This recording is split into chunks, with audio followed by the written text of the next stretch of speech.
Hello बच्चों, आप सभी का स्वागत है एसएस कोचिंग क्लासेस में। मैं राम सिंह।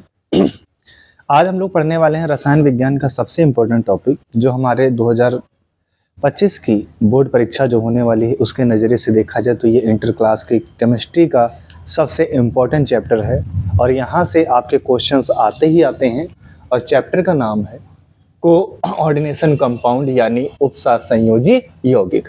ये चैप्टर 5 है और ये आपकी जो बुक है फर्स्ट पार्ट, आपकी केमिस्ट्री का फर्स्ट पार्ट का लास्ट लेसन है, जिसका नाम है उपसंयोजी यौगिक।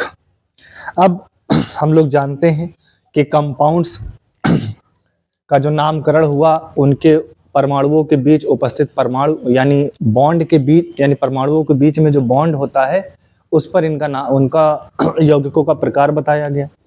तो जैसे किसी कंपाउंड के अंदर अगर परमाणुओं के बीच सहसंयोजी बंध बन रहा है तो वो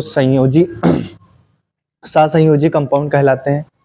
जिनके बीच में आयनिक बंध बन रहा है उनको आयनिक कंपाउंड बोलते हैं। और जिन परमाणुओं के मध्य क्या है, उपसहसंयोजी बंध है कंपाउंड के अंदर, तो उन्हें हम लोग क्या बोलते हैं, उपसहसंयोजी बंध बोलते हैं। ये हम लोगों ने जाना है, ठीक है। अब हमें चैप्टर का नाम है उपसहसंयोजी यौगिक। तो सबसे पहले हम देख लेते हैं हम ये किस गले में खराश। ये ऑर्गेनिक केमिस्ट्री का पार्ट है। किसका पार्ट है? ऑर्गेनिक, सॉरी इनऑर्गेनिक, अकार्बनिक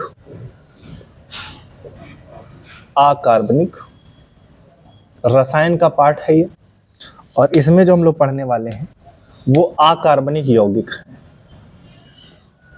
क्या है हमारे? अकार्बनिक यौगिक, यानी इनऑर्गेनिक कंपाउंड है। क्या हमारे बेटा? ये इनऑर्गेनिक कंपाउंड्स हैं। इनऑर्गेनिक कंपाउंड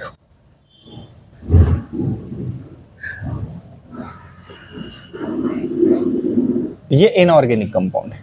और इनऑर्गेनिक कंपाउंड को दो क्लास में मेनली बांटा गया है। किसी बुक में 3 क्लास में बांट दिया गया है, 2 क्लास में वर्गीकृत कर दिया है और किसी में 3।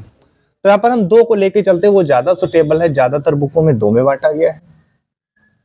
तो ये देखिए, सबसे पहले यहां पर देखिए, एक तो बांटा गया है इनको साधारण लवण में।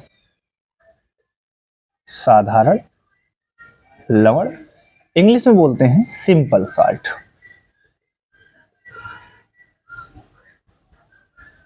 Simple salt.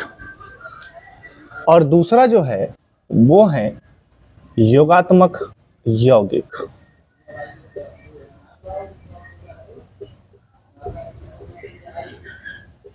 इंग्लिश में बोलते हैं एडिशनल कंपाउंड। तो ये आपका क्या है? एडिशनल कंपाउंड है। दो अकार्बनिक यौगिकों को 2 रूपों में बांट दिया गया, 2 भागों में बांटा गया है, साधारण साल्ट और योगात्मक यौगिक। सबसे पहले ये जानने की कोशिश करते हैं कि साल्ट आखिर साधारण साल्ट है क्या। तो सिंपली बात है, आप लोगों ने 10th क्लास में पढ़ रखा है कि अम्ल और क्षार, अम्ल और क्षार की जब रिएक्शन होती है तो आपका लवण बनता है और साथ में आपकी कुछ मात्रा जल की बनती है, ठीक है। एक एग्जाम्पल पे अगर इसको समझ लें तो यहां पर देखिए HCl अम्ल है, NaOH क्या है? क्षार है। और इनके बीच में जब रिएक्शन होती है तो क्या बनता है? NaCl बनता है और यहां से वाटर निकल जाता है। यहां पर जो NaCl है यही हमारा क्या है? साल्ट है। तो ये जो साल्ट बना इसी को क्या बोलते हैं? सिंपल साल्ट बोला जाता है, ठीक है। काफी बना सकते हो, फिर हमें यहां पर सिर्फ एक की जरूरत है। अब योगात्मक यौगिक क्या होते हैं? तो जब 2 या 2 से अधिक यौगिकों को आपस में मिला दिया जाए तो उसे क्या कहते हैं? योगात्मक यौगिक कहते हैं, ठीक है। बिल्कुल सही बात है। अब ये जो योगात्मक यौगिक है इनको 2 कैटेगरी में बांटा गया। इनऑर्गेनिक में योगात्मक यौगिकों को 2 कैटेगरी में बांटा गया। कौन कौन सी? देखिए,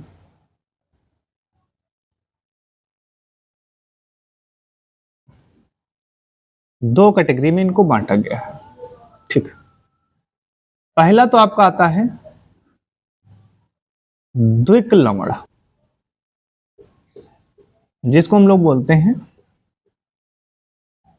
डबल साल्ट। और दूसरा जो आता है वो आता है जटिल यौगिक, इसके ढेर सारे नाम हैं, वो आगे हम लोग जानेंगे। इंग्लिश में बोलते हैं इसको कॉम्प्लेक्स कंपाउंड। कॉम्प्लेक्स कंपाउंड, तो जटिल यौगिक और ये क्या है, द्विक्लवण है। अब ये द्विक्लवण और जटिल यौगिक क्या है, तो दो या दो से अधिक यौगिकों को आपस में मिलाएंगे, या तो वो साल्ट बनेगा या तो फिर वो जटिल यौगिक बनेगा, दो में से एक। अगर मान लीजिए अगर हम दो साल्टों को रस समीकरणीय अनुपात में लेते हैं, यानी स्टोइकियोमेट्रिक रेशियो में लेते हैं। स्टोइकियोमेट्रिक रेशियो का मतलब, रस समीकरणीय अनुपात का मतलब ये होता है कि किसी यौगिक के आगे 2, 3, 4, 5 कुछ लिखा होता है, उसी को क्या बोलते हैं, स्टोइकियोमेट्रिक गुणांक उसको बोला जाता है। ठीक है, अब यहां पर देखिए कि जैसे मान लीजिए, सिंपल सी भाषा में समझ लेते हैं, सीधी सी बात है यार, कि जब अगर दो साल्ट को या हम दो सिंपल साल्ट को क्या कर रहे हैं, एक इक्वल अमाउंट में ले रहे हैं, समान मात्रा में ले रहे हैं, यानी रस समीकरणीय अनुपात में ले रहे हैं, तो वो हमारा क्या कहलाएगा, द्विक्लवण कहलाएगा। अब इसके एग्जाम्पल की बात कर लें अगर हम, तो जैसे कि एग्जाम्पल है आपका K2SO4, ये हो गया, Al2SO4, ये भी दोनों के दोनों क्या है, सिंपल साल्ट है। हाँ, और इसमें कुछ मात्रा हमने वाटर की मिला दी। ठीक है, तो जब कुछ मात्रा हमने वाटर की मिला दी तो यहाँ पर हुआ क्या, तो ये हमें मिला K2SO4 Al2SO4 का होल थ्राइस, SO4 का होल थ्राइस इंटू 24H2O, ये एक एग्जाम्पल है। और ये प्लस हट जाएगा यहाँ से, तो ये हमारे पास ये जो एक ये बना हुआ है, ये आपका एक डबल साल्ट है, और इस डबल साल्ट का जो नाम है इसको पोटास फिटकरी बोला जाता है। क्या है ये, पोटास फिटकरी है। अक्सर आपने इसको देखा होगा कि जो नाई लोग होते हैं दाढ़ी वगैरह बनाते हैं, तो दाढ़ी बनाने के बाद इसका यूज करते हैं। क्यों यूज करते हैं, कि अगर कहीं पे ब्लेड या कहीं पर कोई कट लग गया हो तो ये फिटकरी क्या कर देती है, एक एस्ट्रिंजेंट के रूप में काम करती है और प्रोटीन का प्रेसिपिटेट कर देती है, जिससे क्या होता है, ब्लीडिंग बंद हो जाती है। ये काम होता है पोटास फिटकरी का। अब यहाँ पर ध्यान से देखिए, ये K2SO4 Al2SO4 यानी पोटेशियम सल्फेट एल्युमिनियम सल्फेट, कुछ मात्रा में वाटर, यानी होता क्या है, कैसे करते हैं, इन दोनों साल्ट को आपस में मिला देते हैं पानी में डालकर, फिर इसको क्या करते हैं, हीट करते हैं। हीट करने से क्या होता है, इसका वाष्पीकरण होता है, वाष्पीकरण होने से वाष्प जो बनती है उसको क्या करते हैं, कंडेंस कर लेते हैं। कंडेंस करने के बाद हमें क्या मिलता है, एक क्रिस्टल बन जाता है, और इसी क्रिस्टल को ही क्या बोला जाता है, पोटास फिटकरी बोला जाता है। तो यहाँ पर देखो, यहाँ पर मैं बात कर रहा था रस समीकरणीय अनुपात में लिया जाता है, तो यहाँ पर देखो इसका एक अणु इसका भी है और एक अणु इसका भी है, तो इसका उसका अनुपात क्या है, सेम है। अगर मान लीजिए इसके दो अणु लिए हैं और इसके दो अणु इसके भी होने चाहिए। अगर मान लीजिए इसके 3 अणु लिए हैं तो 3 अणु इसके भी लेने चाहिए। तो यानी दोनों चीजें क्या हूं, कह सकते हैं दोनों का जो अनुपात हो या रस समीकरणीय अनुपात जो हो एक जैसा हो, तो ये हमारा क्या कहलाएगा, द्विक्लवण का। ये हमारे पास क्या हो गया, एक एग्जाम्पल हो गया। ये किसका है, द्विक्लवण का। द्विक्लवण कैसे बना, जब स्टोइकियोमेट्रिक अनुपात में लेंगे। ठीक है, लेकिन अगर हम दूसरी तरफ बात करें कि अगर मान लीजिए हमारे पास जटिल यौगिक का निर्माण करना है, तो मान लीजिए हम एक को ज्यादा अमाउंट में ले ले और दूसरे को क्या कर ले, कम अमाउंट में ले ले, तो वहां पर जो बनेगा वो जटिल यौगिक बनेगा। क्या बनेगा, जटिल यौगिक। तो कैसे, ध्यान से देखिए, हालांकि एडिशनल कंपाउंड है, दो या दो से अधिक कंपाउंड को जोड़ रहा हूं तो बन रहा है, देखो भाई एडिशनल कंपाउंड का पार्ट है ये। ठीक है, एक एग्जांपल यहाँ पे लेते हैं, जैसे मान लीजिए हमने लिया FeSO4 और इसमें रिएक्शन हमने करवा दिया पोटेशियम साइनाइड के साथ। तो जब ये पोटेशियम साइनाइड इसके साथ रिएक्ट करेगा, इसकी 2 अणुएं हमने ले ली, तो एक अणु ये है, इसकी 2 अणुएं ली। अभी हालांकि रिएक्शन पूरी नहीं हुई, लास्ट में हम कंपाउंड देखेंगे कितना यूज हुआ, केसीएन कितना लिया जाएगा, तो 2 स्टेप में रिएक्शन होती है। ये FeSO4 2 KCN के साथ रिएक्ट करेगा और ये बना देगा आपका FeCN का होल ट्वाइस, और यहां से निकल जाता है K2SO4 यानी पोटेशियम सल्फेट बाहर निकल जाएगा।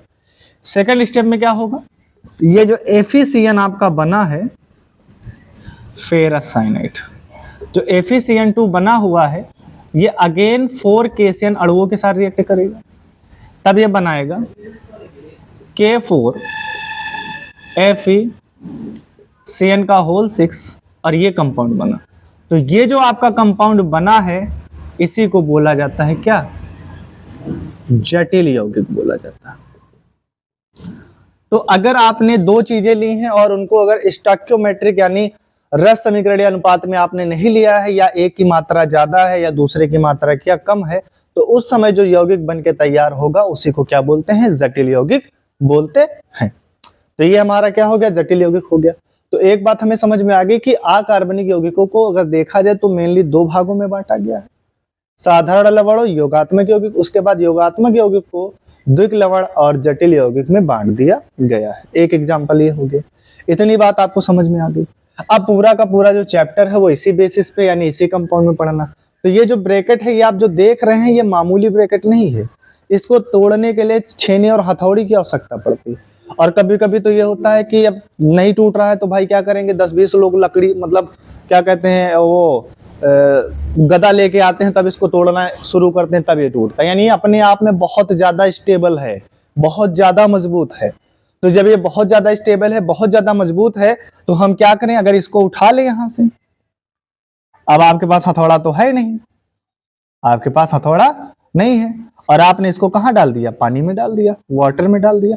और जैसे ही आप इसको वाटर में डालेंगे तो ये टूट जाता है किसमें, K+ में।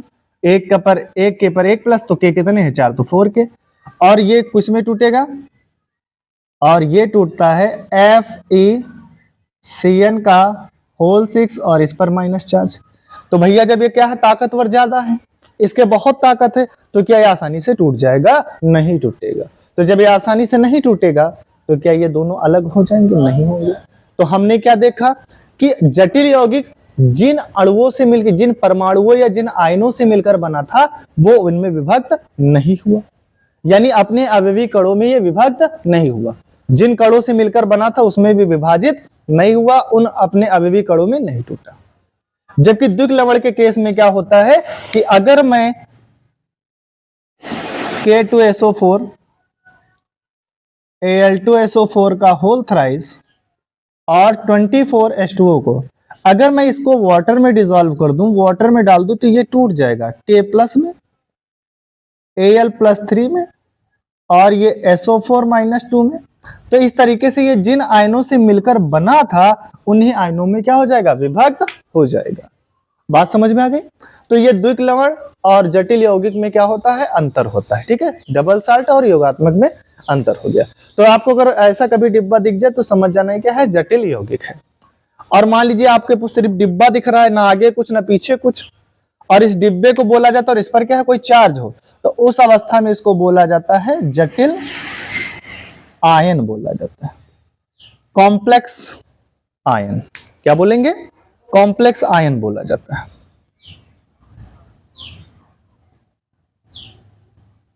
तो ये आपका क्या कहलाता है, कॉम्प्लेक्स आयन कहलाता है। तो उम्मीद करता हूं कि आपको ये पहली बात समझ में आ गई होगी जिसको मैंने समझाने की कोशिश किया, और इस चैप्टर के बारे में हमें पूरी जानकारी लेनी है और इसके बारे में हमें पढ़ना है। तो जल्दी से आप लोग इसका स्क्रीनशॉट ले लीजिए, फिर हम आगे देखते हैं। तो अब बेटा हम लोग अगला टॉपिक जो पढ़ने वाले हैं, तो कोऑर्डिनेशन कंपाउंड को हम ले लेते हैं, और उसमें कुछ शब्दावली है, कुछ शब्द हैं जिनको जानना बहुत जरूरी है। तो जैसे यहां पर आप लोग देखिए, हमने कंपाउंड को ले लिया जिसका नाम है K4FeCN का होल 6, एक कंपाउंड ये ले लिया, और दूसरा हमने कंपाउंड एक ले लिया। अच्छा चलो एक ही में बता देते हैं, यहाँ पे ध्यान से देखना।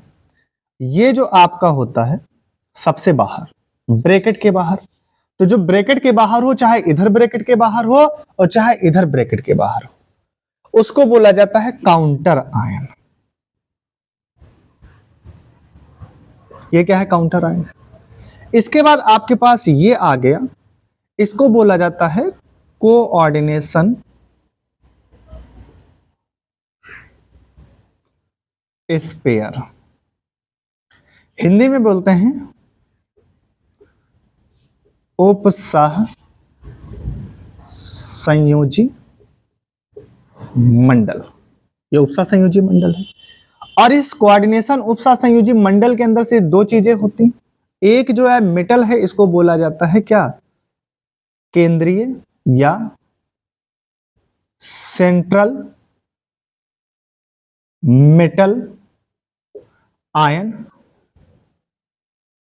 हिंदी में बोला जाता है केंद्रीय धातु आयन।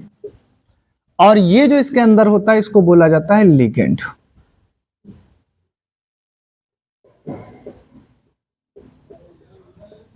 ये लिगेंड है, लिगेंड को लिगेंड ही बोला जाता है। और यहां पर जो एक नंबर लिखा होता है, इस नंबर को बोला जाता है को ऑर्डिनेशन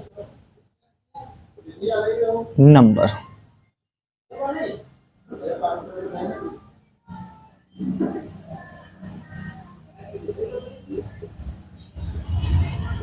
उपसा संयोजी संख्या। ये 5 चीजें किसी कोऑर्डिनेशन स्फीयर के अंदर होती हैं। Counter ion, coordination sphere, central metal ion, ligand and coordination number. ये 5 चीजें होती हैं। अब ये कोऑर्डिनेशन स्फीयर के बाहर सबसे पहले हम बात करते हैं काउंटर मेटल की। क्या है काउंटर आयन का रूल, क्या है काउंटर आयन का रूल, ये देखते हैं। तो एक्चुअल में ये चार्ज को बैलेंस करने के लिए यूज किया गया है, चार्ज को बैलेंस करने का काम आता है, ठीक। अब यहां पर देखो, अगर ये हमारे पास कोऑर्डिनेशन स्फीयर है और 2 कंडीशन मैं बना रहा हूं, एक कंडीशन ये समझ लीजिए आप, और दूसरी कंडीशन मेरे पास ये है। तो यहां पर ये जो मैं डॉट डॉट बनाया हूं, ये आपका है काउंटर आयन Ci। ये आपका क्या है, काउंटर आयन है। एक बात याद रखना, अगर काउंटर आयन बाईं तरफ हो, कोऑर्डिनेशन स्फीयर के बाईं तरफ हो, तो काउंटर आयन पे पॉजिटिव चार्ज होगा और कोऑर्डिनेशन स्फीयर पे नेगेटिव चार्ज होगा, ठीक है। अगर ये काउंटर आयन क्या हो, दाईं तरफ हो, तो उस कंडीशन में पॉजिटिव चार्ज आगे और नेगेटिव चार्ज पीछे। तो कुल मिला के कहने मतलब ये है कि जब इनऑर्गेनिक कंपाउंड का हम सूत्र लिखते हैं तो हमेशा धनात्मक भाग को आगे लिखते हैं, ऋणात्मक भाग को पीछे। तो आगे वाला हमेशा पॉजिटिव होगा और पीछे वाला हमेशा क्या होगा, नेगेटिव होगा। ये बात आपको समझनी है। अब क्या है उपसा संयोजी मंडल। तो उपसा संयोजी मंडल का मतलब बेटा क्या है कि उपसा संयोजी मंडल के अंदर से 2 ही चीजें पाई जा रही हैं। एक तो आपका सेंट्रल मेटल पाया जा रहा है, यानी सेंट्रल मेटल आयन पाया जा रहा है, दूसरा क्या, लिगेंड। तो सेंट्रल मेटल आयन और लिगेंड मिल करके क्या कर रहे हैं, कोऑर्डिनेशन स्फीयर का निर्माण कर रहे हैं। दोनों ही क्या कर रहे हैं, मिलकर के किसका निर्माण करते हैं, कोऑर्डिनेशन स्फीयर का निर्माण करते हैं। कल की डेट में आपको क्वेश्चन आ जाएगा तो आप क्या जवाब देंगे कि कोऑर्डिनेशन स्फीयर क्या है, तो आप बताएंगे कोऑर्डिनेशन स्फीयर के अंदर मेटल और लिगेंड पाए जाते हैं, ठीक है। इसके बाद है केंद्रीय धातु आयन। केंद्रीय धातु आयन का मतलब यह है कि यहां पर आप देखिए कि यहां पर जो मेटल होती है, यहां पर ये क्या है, मेटल है। ये बेटा यहां पर क्या है, मेटल है। और मेटल जो है लिगेंड से क्या करती है, इलेक्ट्रॉन ग्रहण करती है। क्या करती है, इलेक्ट्रॉन ग्रहण करती है। कौन, मेटल। तो लिगेंड से इलेक्ट्रॉन जो ग्रहण इलेक्ट्रॉन करता है उसी को क्या बोलते हैं, केंद्रीय धातु आयन बोलते हैं। तो केंद्रीय धातु आयन क्या हुआ कि इलेक्ट्रॉन युग्म को ग्रहण करने वाली जो स्पीसीज है, जो धातु है, उसी को हम लोग क्या बोलते हैं, केंद्रीय धातु आयन बोलते हैं। तो लिगेंड क्या होते हैं, तो लिगेंड सीधी सी बात है कि सर ऐसी स्पीसीज या ऐसा आयन या ऐसा समूह या ऐसा ग्रुप जो इलेक्ट्रॉन पेयर दान करता है, जो इलेक्ट्रॉन युग्म दान करता है, उसी को हम लोग क्या कहते हैं, लिगेंड कहते हैं। क्या कहते हैं, लिगेंड कहते हैं। तो यानी हर एक वो स्पीसीज लिगेंड कहलाएगी जो इलेक्ट्रॉन युग्म त्याग करेगी। अब इसके बाद हम लोग लिगेंड के बारे में एकदम डिटेल में चर्चा करेंगे, लिगेंड क्या होते हैं और जानेंगे थोड़ा सा। और दूसरी बात यह है कि लिगेंड जो होते हैं कितने प्रकार के होते हैं, क्या क्या आधार रहे इनको बांटने का, ये सब चीजें हम लोग क्या करेंगे, देखेंगे। तो आप लोग इसको जल्दी से थोड़ा सा नोट कर लीजिए। अगला टॉपिक जो हमारा है वो है लिगेंड और लिगेंड के प्रकार। तो याद रखना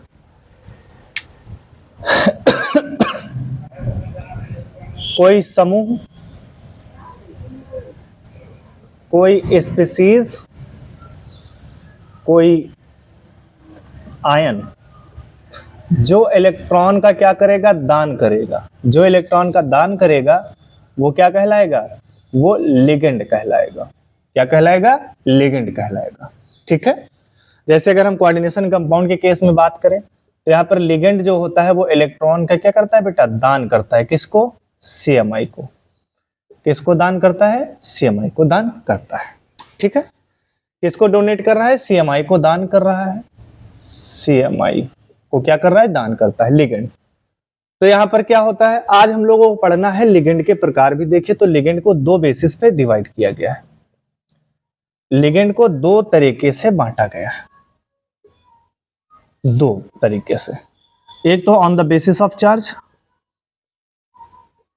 आवेश के आधार पर, और दूसरा बांटा गया है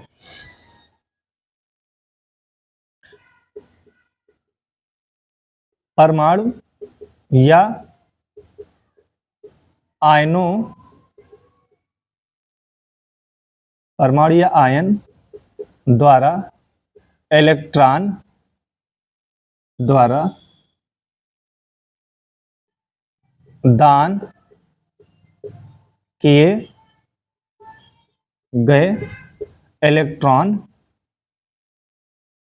युग्म की संख्या के आधार पर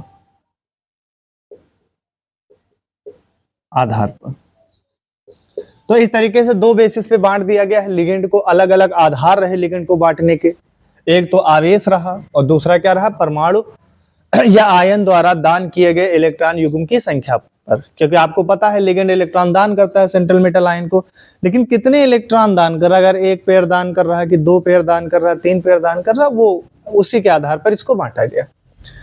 यहां पर आवेश के आधार पर लिगेंड कितने प्रकार का हो गया, तीन तरीके का हो गया। एक देखा गया, कुछ ऐसे लिगेंड थे जिन पर धनावेश था, उनको धनात्मक लिगेंड बोला गया, पॉजिटिव लिगेंड बोला गया।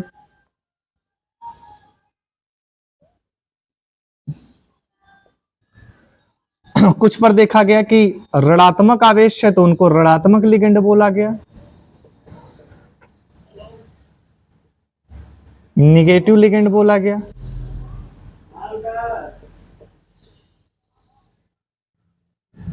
और तीसरा जो है वो थे न्यूट्रल लिगेंड।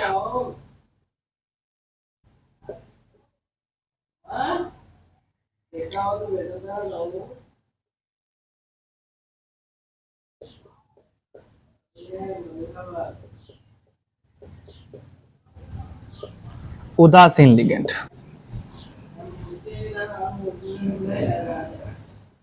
न्यूट्रल लिगेंड, तीन आधार पर बांटा गया।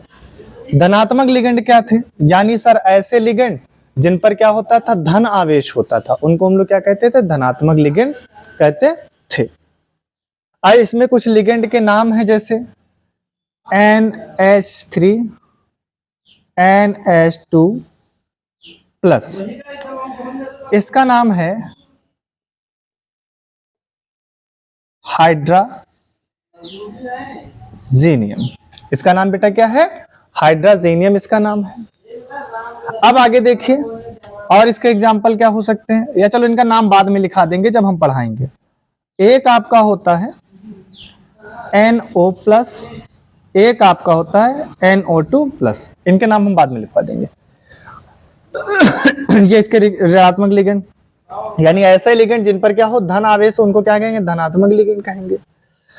और ऐसे लिगेंड, एक और आप लिख लीजिए H3O प्लस, ये भी आपका क्या है, लिगेंड है।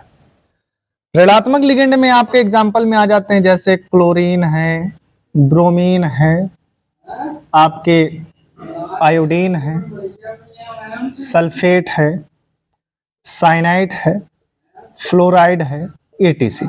तो देखो सारे के सारे लिगेंड है और सब पर क्या हो रहा है, निगेटिव चार्ज पाया जा रहा है। तो ये क्या है, ऋणात्मक लिगेंड है। तो उदासीन लिगेंड आपके क्या होंगे, H2O हो गया, NH3 हो गया, C हो गया, C2H5 हो गया, ETC। तो ये सारे के सारे कैसे लिगेंड होते हैं? हमारे उदासीन लिगेंड होते हैं। यानी आवेश के आधार पर इनको 3 कैटेगरी में बांट दिया गया, धनात्मक, ऋणात्मक, उदासीन। धनात्मक किसको कहेंगे? जिस पर धन आवेश होगा। ऋणात्मक किसको कहेंगे? जिस पर ऋण आवेश होगा। उदासीन किसको कहेंगे? जिस पर ना धन आवेश होगा ना ही ऋण आवेश होगा। ठीक है, इतनी बात आपको समझ में आ गई। अब आगे देखिए, यहां पर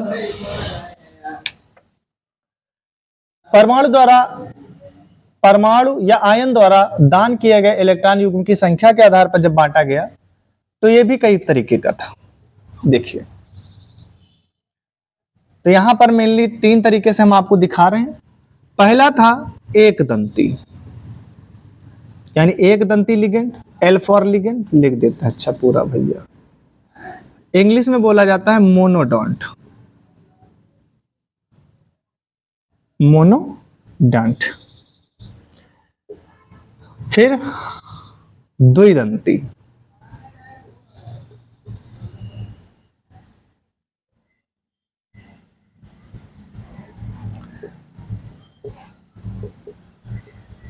द्विदंती लिगेंड। ठीक है बेटा,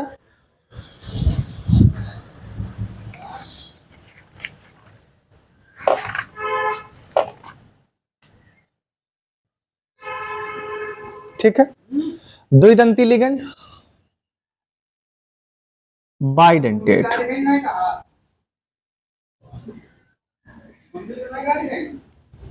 मोनोडेंटेट।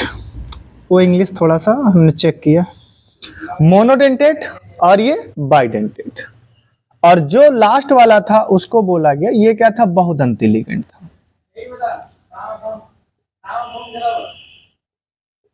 बहुदंती ligand, polydentate. क्या होगा? Polydentate ligand. ये आपका क्या है? Polydentate ligand. सर ये पॉलीडेंटेट लिगेंड है तो तीनों में अंतर क्या है?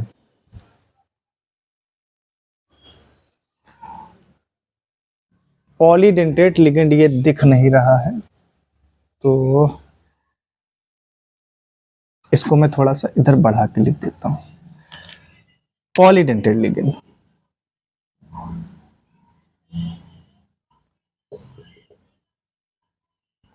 पॉलीडेंटेट लिगेंड, बहुदंती लिगेंड। तो ये हमारे बेटा क्या हो जाएंगे? बहुदंती लिगेंड। यानी परमाणु या आयन के आधार पर इनको 3 क्लास में बांट दिया गया, एक दंती, द्विदंती और बहुदंती। 3 क्लास में बांटा गया। एक दंती क्या थे? तो एक दंती बेटा वो थे जो एक इलेक्ट्रॉन युग्म दान करेंगे। किसको दान करेंगे? CMI को। यानी ऐसा स्पीसीज या ऐसा लिगेंड या ऐसा स्पीसीज या ऐसा समूह जो एक इलेक्ट्रॉन युग्म दान करेगा सेंट्रल मेटल आयन को, उसको हम लोग क्या बोलेंगे? एक दंती लिगेंड बोलेंगे। तो द्विदंती का मतलब बेटा क्या करेगा? ये 2 इलेक्ट्रॉन युग्म दान करेगा। और जो बेटा 2 से ज्यादा, किससे? 2 से ज्यादा इलेक्ट्रॉन युग्म दान करेगा, किसको? CMI को। किसको? CMI को। तो वो हमारा क्या कहलाएगा? बहुदंती लिगेंड कहलाएगा। इतनी बात समझ में आ गई? ठीक है। अब यहां पर हम लोग देखते हैं कि कुछ एग्जाम्पल, एक दंती के एग्जाम्पल हैं। जैसे आपके जितने भी आपके धनात्मक लिगेंड आ जाते हैं, जैसे मैं अच्छा एग्जाम्पल ही लिख देता हूं। तो धनात्मक लिगेंड में आपका तो एक आया था NH3, NH2, और आपका एक आया था H3O+, NO+, NO2+। कुछ ऋणात्मक में भी आए थे Cl, Br, I-, F-, SO4-2। तो ऋणात्मक में ये सारे के सारे क्या है? मोनोडेंटेट हैं।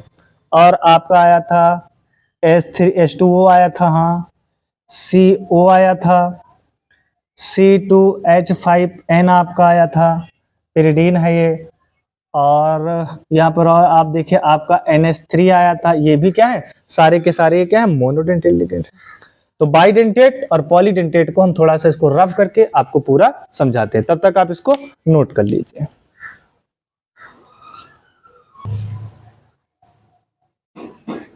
अब देखिए बेटा, हम लोग पढ़ने वाले हैं कि द्विदंती लिगेंड के उदाहरण क्या क्या है। तो अगर हम द्विदंती लिगेंड के उदाहरण की बात करें तो इसके अगर हम बेटा किसकी बात करें, एग्जाम्पल की बात करें, इसके उदाहरणों की अगर हम बात करें, उदाहरण, तो इसके उदाहरण है, तो पहला तो उदाहरण एक है इसका, देखिए ध्यान से,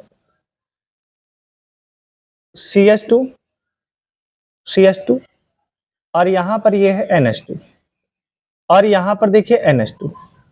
मतलब एक ही लिगेंड है और 2 इलेक्ट्रॉन युग्म दान कर रहा है। कितने इलेक्ट्रॉन युग्म दान करे CMI को? एक लिगेंड जब 2 इलेक्ट्रॉन युग्म CMI को दान करे तो उसको क्या बोलते हैं? द्विदंती लिगेंड बोलते हैं। तो एक पेयर तो बेटा ये यहां से दान करता है, दूसरा यहां से, तो जहां पर एरो दिख रहा है तो कितने पेयर दान कर रहा है? 2। इसका नाम होता है, इसका नाम है एथिलीन डाई एमीन। क्यों है? CH2 CC एथिलीन, NH2 कितने हैं? 2, तो इसलिए डाई, और NH2 को क्या पढ़ते हैं? एमीन। तो एथिलीन डाई एमीन, और इसको शॉर्ट में लिखा जाता है EN। क्या है ये? Ethylene diamine. अब दूसरा हमारा है, आप लोगों ने नाम सुना होगा कार्बोक्सिलिक एसिड का। ये आपका कार्बोक्सिलिक एसिड है, और कार्बोक्सिलिक एसिड से कितने 2 H निकल जाए, तो यहां पर देखिए ये माइनस और ये माइनस, 2 माइनस आ गए, तब इसका नाम होता है ऑक्सिलेटो। क्या होता है? ऑक्सिलेटो, और इसको शॉर्ट में क्या लिखते हैं? OX भी कहते हैं। और अगर इसका दूसरा रूप लिखना चाहो तो ये आपको ऐसा भी लिख C2O4 के रूप में भी लिखा हुआ मिलेगा। तो ये क्या है? ऑक्सिलेटो है, दूसरा हो गया। तीसरा आपके पास है, एक है NH2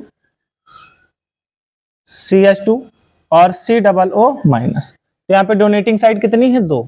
एक साइड ये है डोनेटिंग और एक साइड ये है। यहाँ पर देखिए एक डोनेटिंग साइड ये है और दूसरी डोनेटिंग साइड क्या है? ये। तो ये एग्जाम्पल नंबर 3 है, और इसका जो नाम है वो नाम है ग्लाइसिनेटो। ग्लाइसिनेटो शॉर्ट में लिखा जाता है GLY। तो इसका नाम क्या है? ग्लाइसिनेटो। और जो चौथा हमारे पास है वो है, एक एग्जाम्पल हमारा चौथा है, कभी आपने ऐसी संरचना देखी होगी अगर पढ़ा होगा, ये देखिए, नहीं देखी? इस तरीके से ये एक डोनेटिंग साइड ये है, दूसरी डोनेटिंग साइड ये है। ये है पिरिडीन, जिसका भी मैंने फार्मूला आपको लिखाया था, C2H5N। तो यही हमारी क्या है? पिरिडीन है ये। इसी को इस तरह से, हालांकि एक पिरिडीन होती है, इसका नाम क्या है? ये किस चीज का फार्मूला है? पिरिडीन का फार्मूला है। ठीक है, तो पिरिडीन यहां पर कितनी है? 2 है, इसलिए इसको क्या कहेंगे? Die pyridine. इसको शॉर्ट में लिखा था DYPY। तो ये हमारी क्या हो गई? डाइपिरिडीन हो गई। अब आइए एग्जाम्पल बात करते हैं पॉलीडेंटेट की। एग्जाम्पल जरूर याद रखिएगा, काम आएंगे। पॉलीडेंटेट में जो सबसे पहला उदाहरण आता है वो हम पॉलीडेंटेट में, देखो पॉलीडेंटेट में जो पहली बात करेंगे हम, वो ट्राइडेंटेट की बात करेंगे। ट्राइडेंटेट, हाँ सर, ट्राइडेंटेट मतलब एक ऐसा लिगेंड जो 3 इलेक्ट्रॉन युग्म दान करेगा। दिखा दो सर, चलो आओ। यहां पे देखो, अभी आपने बनाया CH2 मतलब ये जो चीज है मैंने इसको पकड़ा और ऐसे फैला दिया, एथाइलिन डाइमीन को मैंने ऐसे पकड़ा और ऐसे फैला दिया। तो जब मैंने इसको ऐसे पकड़ा और इस तरीके से फैलाया तो NH2 इधर आ गया और एक NH2 इधर आ गया। ठीक, अब यहां पर देखिए मैंने इसका एक हाइड्रोजन हटा दिया और इसके साथ और जोड़ दिया CH2 और क्या जोड़ दिया? NH2। तो यहां पर अब अगर गौर से देखेंगे तो डोनेटिंग साइड कितनी हो गई? 3 डोनेटिंग साइड हो गई, इसलिए इसका नाम क्या हो गया? इसलिए इसको कौन सा लिगेंड बोलते हैं? ट्राइडेंटेट बोलते हैं। क्या बोलते हैं? ट्राइडेंटेट। अब यहां पर देखो CH2 कितने हैं? 2 हैं, इसलिए इसको पढ़ेंगे डाई, और CH2 को पढ़ा जाता है एथिलीन। तो डाई एथिलीन। एमीन कितने हैं? 3 हैं, तो क्या लिखोगे? Try amine. और इसको शॉर्ट में लिखा जाता है डाई इन। अब डाइन वो नहीं है जो रात में मिलती है, डाई इन होता है। ये क्या है? डाई इन। ट्राइडेंटेट के बाद आपका आ जाता है चौथा टेट्राडेंटेट। टेट्राडेंटेट। अब टेट्राडेंटेट का मतलब 4 इलेक्ट्रॉन, एक ही आपका जो होगा लिगेंड वो 4 इलेक्ट्रॉन युग्म दान करेगा। चलो देखो कौन हो सकता है। तो यही जो बना है इसका एक और हाइड्रोजन निकाल दोगे, एक और इधर जोड़ देंगे इस तरीके से। NH2 CH2 का होल ट्वाइस लिख दूं, कोई दिक्कत? NH CH2 का होल ट्वाइस लिख दूं, 2 बार है, और यहां पर क्या हो जाएगा NH और CH2 का होल ट्वाइस लिख दूं, कोई दिक्कत? और ये आपका यहां पर हम लिख देते हैं लास्ट में NH2। ठीक है, तो डोनेटिंग साइड कितनी हो गई? 4। यहां से डोनेट करेगा, यहां से करेगा, यहां से करेगा, यहां से करेगा, तब इसका नाम हो जाएगा CH2 CH2 CH2 3 बार है तो इसको नाम दिया जाएगा ट्राई एथिलीन। कितने मीन है? 4। टेट्रा एमीन, शॉर्ट में इसको बोला जाता है TRIEN, ट्राइन। ठीक है, तो ये हमारा हो गया। अब आप लोग इसको जल्दी से नोट कर लीजिए, फिर हम आगे और बताते हैं। जगह क्योंकि हमारे पास कम है, 5वां और 6ठा शायद यहां पर नहीं आ पाएगा।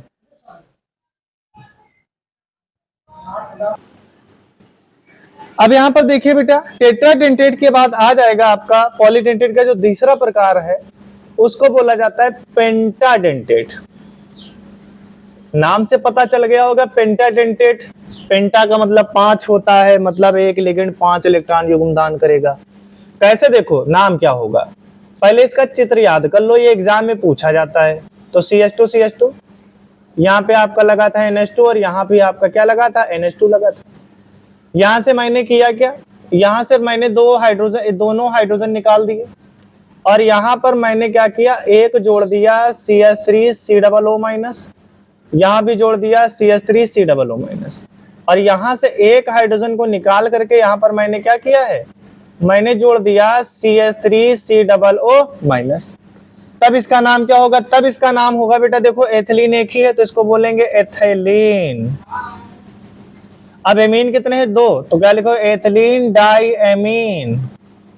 ये एसीटेट होता तो कितने हैं? 3, ट्राई एसीटेट। इसको शॉर्ट में बोला जाता है E for ethylene for E, D for diamine, T for triacetate का मतलब होता है A। तो एथिलीन डाइएमीन ट्राई एसीटेट, और कितने चार्ज है इस पर? 3 चार्ज, इसलिए इस पर क्या आएगा? -3 चार्ज। पेंटा के बाद आपका आ जाता है एक लास्ट जो आपका है इसका चौथा, हेक्साडेंटेट। नाम से पता चल रहा सर एक ही लिगेंड क्या करेगा? 6 इलेक्ट्रॉन युग्म दान करेगा। तो यहाँ पर देखो 5 डोनेटिंग साइट है कि नहीं है? 1 2 3 4 5। क्या बात है, मैजिक। देखो 5 इलेक्ट्रॉन युग्म दान कर रहा और एक ही लिगेंड, कितनी बड़ी बात है। यहां पर देखिए, अब इसका संरचना बनाना है तो वही बनाएंगे CH2 CH2, है ना, इसके साथ N और इसके साथ N। हुआ क्या था? NH2 NH2 था, 2 हाइड्रोजन यहां से गैप कर दिए, 2 हाइड्रोजन यहां से गैप कर दिए, तो 2 वैलेंसी इसकी खाली हो गई और 2 वैलेंसी इसकी खाली हो गई। तो ये लगाएंगे COO-, यहाँ पे लगाएंगे CH3COO-, यहाँ पे लिखेंगे CH3COO-, और यहाँ पे लिखेंगे CH3COO-। ठीक है, यहाँ पर देखिए इसकी डोनेटिंग साइड कितनी है? 6, 1 2 3 4 5 6। तो डोनेटिंग साइड कितनी है? 6। यानी जब एक इलेक्ट्रॉन सेंट्रल मेटल को 6 इलेक्ट्रॉन युग्म दान करता है तो ऐसे लिगेंड को क्या बोलते हैं? हेक्साडेंटेट लिगेंड बोलते हैं। इसका नाम क्या है? देखो E, CH2 मतलब C2H4 को क्या पढ़ा था? एथिलीन। 2 है, एमीन ग्रुप कितने हैं? 2, तो क्या लिखोगे? Diamine. यहाँ पे एसीटेट कितने हैं? 4, तो क्या लिखोगे? Tetra acetate. शॉर्ट में बोलते हैं EDTA, ethylene diamine tetra acetate. और कितना माइनस चार्ज है? 4। तो यहाँ पर आप समझ लेना, कभी अगर आपको पहचानना हो कि सर दोनों की संरचना, नाम तो लगभग दोनों का सेम है, ADTA, पहचानोगे कैसे? तो आप पहचानेंगे कैसे? जो हेक्साडेंटेट लिगेंड होगा उस पर माइनस चार्ज होगा, और जबकि आपका पेंटाडेंटेट होगा उस पर कितना चार्ज होगा? 3 होगा। ये बात आपको याद रखनी। तो इस तरीके से हमने बेटा क्या कर लिया? लिगेंड को हमने खत्म कर लिया। अब इसके बाद हम लोग आने वाली क्लास में देखेंगे कि आईपीएससी कैसे बनाते हैं, क्योंकि एग्जाम में आता ही आता है। ऑक्सीडेशन स्टेट क्या होती है, कोऑर्डिनेशन नंबर क्या होते हैं, ये सारी बातें हम लोग आगे करेंगे। आज के लिए इतना ही। तब तक के लिए जब आप अगली क्लास करने आइए तो ये बिल्कुल आपका तैयार होना चाहिए, तब आप अगली क्लास बेहतर समझ पाएंगे। तब तक के लिए धन्यवाद।